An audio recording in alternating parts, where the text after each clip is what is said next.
सभी तृतीय श्रेणी अध्यापक भर्ती परीक्षा 2023 में सम्मिलित होने वाले संस्कृत विषय के अभ्यर्थियों का मेरे YouTube channel Rawal sir education पर हार्दिक स्वागत व अभिनंदन। जैसा कि राजस्थान कर्मचारी चयन बोर्ड ने आपके तृतीय श्रेणी का सिलेबस जारी कर दिया गया है, जिसमें संस्कृत विषय का जो सिलेबस जारी किया उसको देख करके मुझे कुछ आपके लिए करने की इच्छा उत्पन्न हुई। इसी क्रम में आज मैं आपके सामने शब्द रूप प्रकरण लेकर उपस्थित हुआ हूँ। तो जो आपके पाठ्यक्रम में 8 शब्द रूप हैं, उसमें से आज हम 5 शब्द रूप के बारे में अध्ययन करेंगे। बाकी के 3 शब्द रूप में आपके लिए अगले वीडियो में लेकर के आऊँगा। साथ ही इस टॉपिक के जितने भी ऑब्जेक्टिव क्वेश्चंस बने सकते हैं वो मैं आपके लिए लेकर उपस्थित होऊंगा। तो आज हम जो 5 शब्द रूप पढ़ने जा रहे हैं, उसमें पहला शब्द जो है वो है राम शब्द अकारांत पुल्लिंग पढ़ेंगे। उसके बाद दूसरा शब्द रूप रमा शब्द आकारांत स्त्रीलिंग पढ़ेंगे। तीसरा शब्द जो हम पढ़ेंगे वो हरि इकारांत पुल्लिंग का पढ़ेंगे। चौथा शब्द जो पढ़ेंगे मति अर्थात बुद्धि इकारांत स्त्रीलिंग का पढ़ेंगे।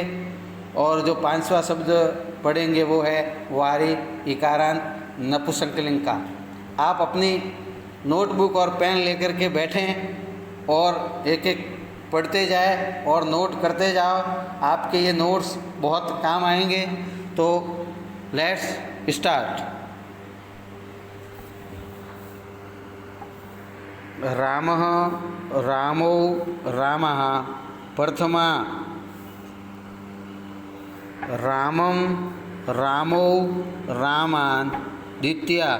यहाँ पर देख सकते हैं कि हम प्रथमा विभक्ति और द्वितीय विभक्ति का जो द्विवचन है वो दोनों समान होता है। आपको ये हमेशा ध्यान रखना है, कोई भी शब्द रूप हम पढ़ेंगे तो उसमें जो प्रथमा विभक्ति और जो द्वितीय विभक्ति होगा उसका द्विवचन होगा वो समान होगा। अब हम तीसरी विभक्ति पढ़ते हैं। रामेण रामाभ्याम रामई तृतीया। चौथी विभक्ति रामाय रामाभ्याम रामेभ्य चतुर्थी। फिर पंचमी विभक्ति देख सकते हैं हम रामात रामाभ्याम रामेभ्य पंचमी। अब यहाँ पर देख सकते हैं हम कि जिस प्रकार प्रथमा विभक्ति और द्वितीय विभक्ति का द्विवचन समान था रामौ, उसी प्रकार तृतीया चतुर्थी और पंचमी विभक्ति का जो द्विवचन है वो भी समान होता है, देख सकते हैं। और ये चीज़ आप कोई भी शब्द रूप जरूर पढ़ना, उसमें आप पाओगे कि तृतीया चतुर्थी और पंचमी विभक्ति का जो द्विवचन है वो समान होगा, जिसमें भ्याम शब्द लगेगा। अब हम जो पढ़ेंगे वो हम षष्ठी विभक्ति का अध्ययन करते हैं। देखिए रामस्य राम्यो रामाणाम षष्ठी। यहाँ पर एक विशेष रूप से ध्यान देना है कि जो आपका जो मूल शब्द होता है, जैसे राम, तो राम म में अ मिला हुआ है, तो षष्ठी विभक्ति में वो अ का आ हो जाएगा, यानी दीर्घ बन जाता है। और जो यहाँ पर जो नाम है, कहीं शब्द रूप में नाम होता है और यहाँ पर नाम हुआ है, तो ध्यान रखना है कि जी जो शब्द रूप में र आता है तो वहाँ पे आपके नाम न होकर के नाम हो जाएगा। अब हम सप्तमी विभक्ति का अध्ययन करते हैं। जैसे रामे राम्यो रामेषु सप्तमी। यहाँ पर भी हम देख सकते हैं कि जो श जो आया है वो आपका मूर्धन्य शकार आएगा। तो जिस शब्द में र हो तो वहाँ पर ये श जो आएगा वो आपका मूर्धन्य श ही आएगा। अब हम जो पढ़ेंगे संबोधन वाला पढ़ेंगे, हे राम हे रामो और हे रामा संबोधन। यहाँ पर ध्यान देना है कि जो संबोधन होता है वो आपके केवल संज्ञा शब्द रूप में ही आता है और इसमें भी विभक्ति जो लगती है वो प्रथमा विभक्ति लगती है। अब हम दूसरा शब्द रूप पढ़ेंगे। रमा शब्द आकारांत स्त्रीलिंग, जिसमें देख सकते हो रमा, रमे, रमा, प्रथमा, रमाम, रमे, रमा, द्वितीया। यहाँ पर एक चीज़ आपको ध्यान रखनी है, जो मैंने आपको राम शब्द में जो बात बताई वो भी यहाँ देखिए कि प्रथमा और द्वितीय विभक्ति का जो द्विवचन है वो समान होता है। यहाँ भी रमे हैं और यहाँ भी रमे हैं। अब इस रमा शब्द आकारांत स्त्रीलिंग में भी एक और ध्यान रखना है कि इसका जो प्रथमा और द्वितीय का बहुवचन होता है वो भी समान होता है। इस बात का भी आप ध्यान रखोगे। अब हम तीसरी विभक्ति पढ़ते हैं। रमया, रमाभ्याम, रमाभि, तृतीया। चतुर्थी विभक्ति रमाई, रमाभ्याम, रमाभ्य, चतुर्थी। रमाया, रमाभ्याम, रमाभ्य, पंचमी। यहाँ पर भी एक बात अब नोट कर सकते हैं कि यहाँ पर भी देखो तृतीया, चतुर्थी और पंचमी का द्विवचन जो है वो समान है। सब में देखिए भयाम शब्द लगा है। अब हम एक और बात नोट कर सकते हैं कि चतुर्थी और पंचमी विभक्ति का जो बहुवचन होता है ना वो भी समान होता है। जैसे आपके राम शब्द में भी था रामेभ्य, रामेभ्य, तो इसमें भी रमा शब्द हैं तो रमाभ्य, रमाभ्य। और ये हर शब्द रूप में होता है कि पंचमी और षष्ठी विभक्ति का बहुवचन होता है वो समान होता है। प्रथमा और द्वितीय विभक्ति का द्विवचन होता है वो समान होता है। तृतीया, चतुर्थी और पंचमी विभक्ति का द्विवचन भी समान होता है। साथ ही एक बार और बात नोट कर सकते हैं कि षष्ठी और सप्तमी का जो द्विवचन होता है वो भी समान होता है। तो यहाँ पर हम देख सकते हैं कि रमयो, रमयो। तो षष्ठी विभक्ति पढ़ते हैं हम। रमाया, रमयो, रमाणाम। देखिए यहाँ पर र आया तो ये देख लीजिए यहाँ पे ये नाम आ गया। कहीं पे नाम आता है लेकिन ये र वाला शब्द होने के कारण यहाँ पर नाम आया। अब देखिए यहाँ पर सातवीं विभक्ति पढ़ते हैं अपन। रमायाम, रमयो, रमासु। यहाँ पर देखना है कि जो आकारांत स्त्रीलिंग का है वहाँ पर ये आपका जो आएगा वो दंतव्य श आएगा रमासु। वहाँ पे राम शब्द में आपके मूर्धन्य शकार षटकोण वाला आ रहा था लेकिन यहाँ पर आपका स आएगा। अब हम सप्तमी विभक्ति पढ़ने के बाद संबोधन पढ़ते हैं, जिसमें देखिए हे रमे, हे रमे, हे रमा संबोधन। तो एक बार हम पुनः इसका फास्ट रिवीजन करते हैं। रमा, रमे, रमा प्रथमा, रमाम, रमे, रमा द्वितीया, रमया, रमाभ्याम, रमाभि तृतीया, रमायै, रमाभ्याम, रमाभ्य चतुर्थी, रमाया, रमाभ्याम, रमाभ्य पंचमी, रमाया, रमयो, रमाणाम षष्ठी, रमायाम, रमयो, रमासु सप्तमी। हे रमे, हे रमे, हे रमा संबोधन। अब हम तीसरा शब्द रूप पढ़ेंगे। हरि शब्द इकारांत पुरलिंग। तो हम पढ़ते हैं। देखिए हरि, हरि, हरेह प्रथमा। यहाँ पर देखिए जो मूल शब्द में री छोटी है और पहले विसर्ग लगे हुए, द्विवचन में री बड़ी बन जाएगी और ये हरेह। इसी प्रकार देखिए द्वितीय विभक्ति में हरिम और हरि। देखिए यहाँ पर भी नोट कर सकते हैं अपन कि द्विवचन है वो समान हो गया। और यहाँ पर ये री है वो बड़ी हो और न लगेगा द्वितीय बहुवचन में। तो ये इकारांत में आपका द्वितीय का बहुवचन और प्रथमा का बहुवचन समान नहीं होता है, वो केवल जो आपने स्त्रीलिंग का पढ़ा है उसमें होगा। अब यहाँ पर तृतीय विभक्ति पढ़ते हैं हरिणा। अब देखें यहाँ पर भी कई बार कन्फ्यूजन परीक्षा में कर देते हैं, वो कभी हरिणा लिखा हुआ आता है और हरिणा, आपको तृतीय विभक्ति एक वचन पूछ ले तो ये देखो र वाला शब्द है तो ये न बन करके ना बनता है। फिर हरिणा, फिर हरिभ्याम और हरि भी तृतीया। अब देखिए चतुर्थी विभक्ति में हरे, हरिभ्याम, हरिभ्यः चतुर्थी। पंचमी विभक्ति हरे हरिभ्याम हरिभ्यः पंचमी। फिर देखो हरे हरियो हरिनाम, यहाँ पर भी नोट कर सकते हैं, देख लीजिए कि री की मात्रा बड़ी होगी, नाम की जगह नाम हो गया। साथ साथ में एक नोट कर सकते हैं कि यहाँ पर पंचमी और षष्ठी विभक्ति का जो एक वचन होता है वो भी समान होता है, और ये आपका जो इकारांत पुल्लिंग शब्द होता है उसमें ये आपके पंचमी और षष्ठी विभक्ति का एक वचन समान आता है।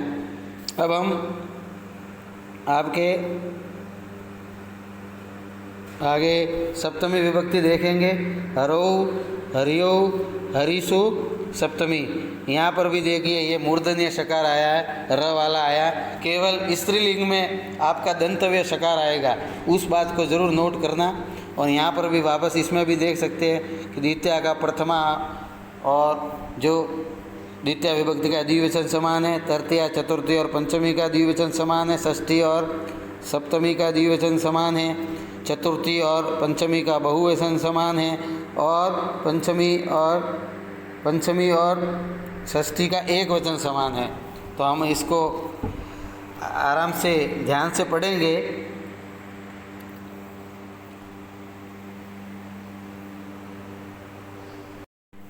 अब हम मति अर्थात बुद्धि इकारांत स्त्रीलिंग के बारे में पढ़ेंगे। पूर्व रूप हमने हरि इकारांत पुल्लिंग पढ़ा था, और ये हरि इकारांत स्त्रीलिंग है।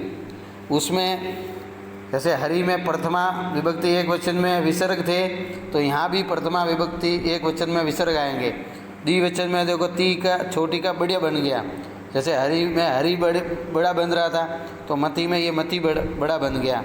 वहाँ पे बहुवचन में हरिया हो रहा था तो यहाँ पर ये मत्य हो रहा है। तो मति मति मत्य प्रथमा, मति मति मति द्वितीया।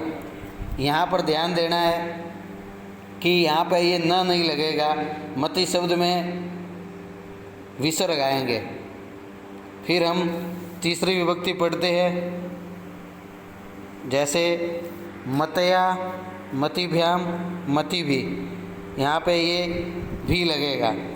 चतुर्थी विभक्ति में देख सकते हैं हम दो इसके रूप बनेंगे एक वचन में। मति जिसमें आधा त आएगा तो यह पे दो मात्रा लगेगी, और जब पूरा त आएगा तो यह पे एक मात्रा लगेगी। मति और मते, मतिभ्याम मतिभ्य चतुर्थी। पंचमी में देखिए मतया मते मतिभ्याम मतिभ्य पंचमी। फिर मत्या मते मतयो मति नाम। यहाँ देखिए नाम ना आकर के नाम आया, क्योंकि यहाँ पे र नहीं है इसलिए इसका नाम ही रहेगा। फिर सप्तमी में देखिए मत्याम मतो मतयो मतिसु। यहाँ पे भी देख सकते हो कि ये मूर्धन्य शकार आया है। अब यहाँ पर देखिए संबोधन में देखिए हे मते हे मति हे मतेह संबोधन। तो यहाँ पर भी हम नोट कर सकते हैं कि जो यहाँ पे प्रथमा और द्वितीया के द्विवचन समान होगा, तृतीया चतुर्थी पंचमी का द्विवचन समान होगा, षष्ठी और सप्तमी का द्विवचन समान होगा, चतुर्थी और पंचमी का बहुवचन समान होगा, पंचमी और षष्ठी ये यहाँ पर अलग रूप चल रहे हैं। पंचमी का एक वचन जैसे मत्या मते है और मत्या मते है, ये देखो यहाँ पर भी ये सेम हो रहे हैं। देखिए ध्यान से देखने पर ये पता लगता है कि पंचमी और षष्ठी विभक्ति का भी एक वचन समान रहता है। अब हम आज का अंतिम शब्द रूप पढ़ते हैं, वारी अर्थात जल इकारांत नपुंसकलिंग। तो देखिए पहला है वारी वारिणी वारिणी। इसको हमें ध्यान से पढ़ना है कि जो ये वारी मूल शब्द है ये, तो हमें शुरुआत भी उसी वारी शब्द में करनी है, उसी शब्द से। और जो इसका द्विवचन होगा तो ये री यहाँ पर छोटी है, लेकिन जो नी है वो बड़ी बनानी है। और बहुवचन में जो री है इसको बड़ी बनेगी लेकिन नी छोटी बनेगी। इसका ध्यान रखना, क्योंकि ये एग्ज़ाम में कई बार अपन को कन्फ्यूज़ करता है। और जैसा कि मैंने बताया कि नपुंसकलिंग में प्रथमा विभक्ति और द्वितीय विभक्ति होती है, बिल्कुल समान होती है। तो देख सकते हैं अपन वारी वारिणी, वारिणी द्वितीया। फिर देख सकते हैं तीसरी विभक्ति वारिणा, यहाँ पे भी ना आकर के ना आएगा, जैसे हरि में हरिणा आ रहा था तो वारी में वारिणा आएगा। वारिभ्याम वारिभी। फिर चतुर्थी में देखिए वारिणे वारिभ्याम वारिभ्य चतुर्थी। पंचमी वारिणा वारिभ्याम वारिभ्य पंचमी। वारिणा वारिणो वारिणाम। यहाँ पर भी देखिए र आया तो न का न कर दिया, इस ई का बड़ी ई कर दिया। अब सप्तमी में देख सकते हैं अपन एक वचन में दोनों ई की मात्रा आएगी वो छोटी आएगी। वारिणी वारिणो वारिशो सप्तमी। यहाँ पर भी देख सकते हैं कि ये मूर्धन्य शकार आया है। अब संबोधन में देख सकते हैं अपन हे वारी हे वारे हे वारिणी हे वारिणी संबोधन। तो हमें पता लगा कि यहाँ पर भी देखो प्रथमा द्वितीया का द्विवचन समान, तृतीया चतुर्थी पंचमी का द्विवचन समान, षष्ठी और सप्तमी का द्विवचन समान, चतुर्थी और पंचमी का बहुवचन समान, और पंचमी और षष्ठी का एक वचन समान होता है। तो यहाँ पर हमने आज जो हमने शब्द रूप पढ़े हैं वो 5 शब्द रूप के बारे में अध्ययन कर लिया है। राम शब्द अकारांत पुल्लिंग का, रमा शब्द आकारांत स्त्रीलिंग का, हरि शब्द इकारांत पुल्लिंग का, मति शब्द इकारांत स्त्रीलिंग का, वारी शब्द इकारांत नपुंसकलिंग का। आपने अच्छी तरह से इसको समझ लिया होगा। यदि आपने नहीं समझ में आया हो तो वापस बार बार वीडियो को देखें और समझने की कोशिश करें। अगला जो सिलेबस में आपके 3 शब्द रूप और बाकी रहे हैं तो वो मैं आगे लेके आ जाऊंगा। उसके साथ ही जितने भी शब्द रूप जो पढ़ चुके होंगे उसके ऑब्जेक्टिव क्वेश्चंस भी मैं आपके लिए लेकर के उपस्थित हो जाऊंगा। यदि आप चाहते हो कि मैं आपके लिए ये डेली वीडियो बनाऊं और आपके लिए मैं मेहनत करूं और आपकी सफलता में कुछ सहभागी बनूं, तो मेरे चैनल को ज़रूर सब्सक्राइब करें, लाइक करें और पसंद आए तो शेयर करें। जितने भी कैंडिडेट हैं उनको ज़रूर आप शेयर करें। धन्यवाद।